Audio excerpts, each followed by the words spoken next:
Roaring line పక్కన photo దిగటం ఒక అదృష్టం. అటువంటిది ఆయనతో పాటు 3 సినిమాలు నేను దూరం చేశాను. అత్తారింటికి దారేది, గబ్బర్ సింగ్, కాటమరాయుడు, ఇది 4వది. రాగానే ఎంత పొలిటికల్ కాంట్రవర్సీ అయిపోయిందంటే, ఫస్ట్ ఒక నిమిషం దాని గురించి మాట్లాడతాను.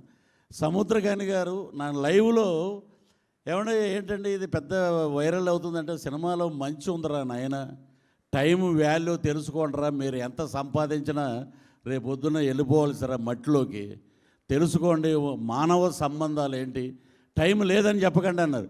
కరెక్ట్గా మా ఇంట్లో వాళ్ళందరూ సినిమాకి వెళ్ళి, ఈ బీరువా నిండా నువ్వు అన్ని మంచి డ్రెస్సులు కొన్నావు, ఎప్పుడు వేసుకోవు, వెంటనే మొదలెట్టంటే నిన్నటి నుంచి స్టార్ట్ చేశానండి నేను. టైం ఎప్పుడు ఎవడు వెళ్ళిపోతాడో తెలియదు, లేదని మటుగా అనొద్దని చెప్పి హ్యూమన్ రిలేషన్స్ని అద్భుతంగా చూపించినటువంటి సముద్రకాని గారికి హ్యాట్స్ ఆఫ్ సార్, నాకు అవకాశం ఇచ్చారు.